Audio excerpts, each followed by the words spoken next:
जल ज्ञान गंगा में आप सभी का स्वागत है। हम संक्षिप्त महाभारत का पाठ कर रहे हैं जिसमें कि विराट पर्व चल रहा है। कल हमने पांडवों की पहचान और अर्जुन के साथ उत्तरा के विवाह की कथा को पढ़ा था।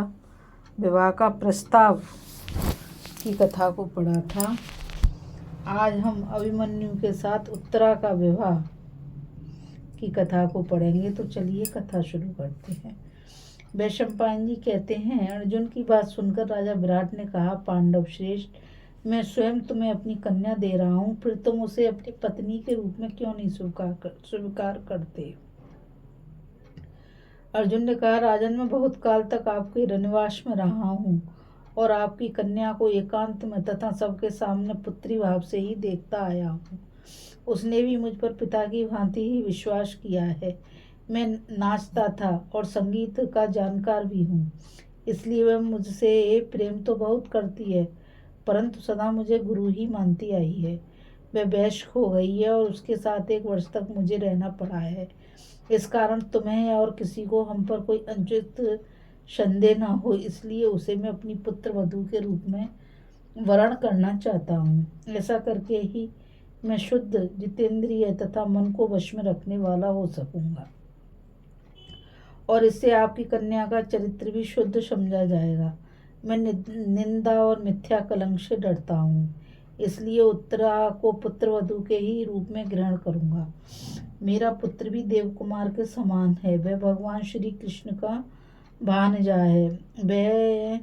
वे उस पर बहुत प्रेम रखते हैं। उसका नाम है अभिमन्यु। वह सब प्रकार की अस्त्र विद्या में निपुण है और तुम्हारी कन्या का पति होने के लिए सर्वथा योग्य है।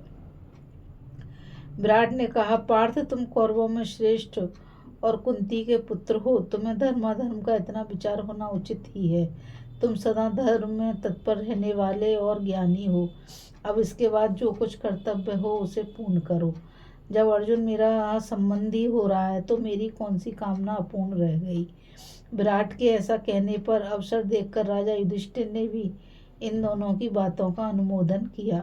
फिर विराट और युधिष्ठिर ने अपने अपने मित्रों के यहाँ तथा भगवान श्री कृष्ण के पास दूत भेजा। अब 13वां वर्ष बीत चुका था, इसलिए पांडव विराट के उपलब्ध नामक स्थान में जाकर रहने लगे। अभिमन्यु श्री कृष्ण तथा अन्य दशाहर वंशियों को बुलाया गया। काशीराज और शैब्य ये एक एक अक्षौहिणी सेना लेकर युधिष्ठिर के यहाँ प्रसन्नता पूर्वक पधारे। राजा द्रुपद भी एक अक्षौहिणी सेना के साथ आए। उनके साथ शिखंडी और धृष्टद्युम्न भी थे। इनके सिवा और बहुत से नरेश अक्षौहिणी सेना के साथ वहाँ पधारे। राजा विराट से यथोचित सत्कार पाकर और सबको उत्तम स्थानों पर ठहराया गया। भगवान श्री कृष्ण, बलदेव, कृतकर्मा, सात्यकी, अक्रूर और सामवादी क्षत्रिय अभिमन्यु और सुभद्रा को साथ लेकर आए। जिन्होंने द्वारका में 1 वर्ष तक वास किया था, वे इंद्रसेन आदि सारथी भी रथों सहित वहां आ गए। भगवान श्री कृष्ण के साथ 10,000 हाथी, 10,000 घोड़े, 1 अरब रथ और 10 खरब पैदल सेना थी। वषणी, अंधक और भोज वंश के भी बलवान राजकुमार आए। श्री कृष्ण ने निमंत्रण में बहुत सी दासियां, नाना प्रकार के रत्न और बहुत से वस्त्र को युधिष्ठिर को भेंट किए। राजा विराट के घर शंख, भेरी और गोमुख आदि भांति भांति के बाजे बजने लगे। अंतःपुर की सुंदरी स्त्रियां नाना प्रकार के आभूषण और वस्त्रों से सज धज कर, कानों में मणिमय कुंडल पहने, रानी सुदेशना को आगे करके महारानी द्रौपदी के यहाँ चली। वे राजकुमारी उत्तरा का सुंदर श्रृंगार करके उसे सब ओर से घेरे हुए चल रही थी। द्रौपदी के पास पहुंचकर उसके रूप, संपत्ति और शोभा के सामने सब फीकी पड़ गईं।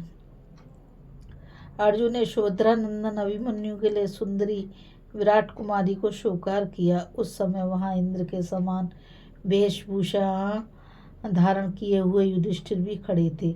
उन्होंने भी उत्तरा को पुत्रवधू के रूप में अंगीकार किया। तदंतर भगवान श्री कृष्ण के सामने अभिमन्यु और उत्तरा का विवाह हुआ।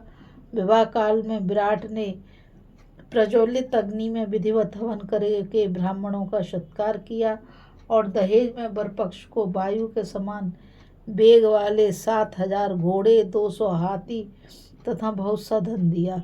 साथ ही राजपाट, सेना और खजाने सहित अपने को भी सेवा में समर्पित कर दिया। विवाह संपन्न हो जाने पर युधिष्ठिर ने भगवान श्री कृष्ण से भेंट की और उस धन में से ब्राह्मणों को बहुत कुछ दान किया। हजारों गौएं, रत्न, वस्त्र, भूषण, वाहन, बिछौने तथा खाने पीने की उत्तम वस्तुएं अर्पण की। उस महोत्सव के समय हजारों लाखों हष्ट पुष्ट मनुष्यों से भरा हुआ मत्स्य नरेश का वह नगर बहुत ही शोभायमान हो रहा था। अभी हम कथा में अभिमन्यु के साथ उत्तरा के विवाह की कथा को पढ़ रहे थे। अब मैं आपको बताना चाहूँगी कि महाभारत का ये विराट पर्व यहीं समाप्त होता है। पांडवों के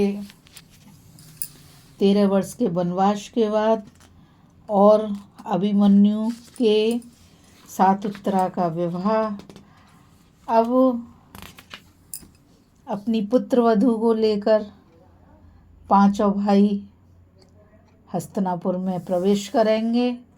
तो आगे की कथा को अब पढ़ेंगे। अब जितनी भी कथाएं आएंगी वो सब कथाएं उद्योग पर्व के अंतर्गत आएंगी। तो अमुज गीता रावत को आज्ञा दीजिए। कल फिर मिलेंगे एक नई कथा के साथ।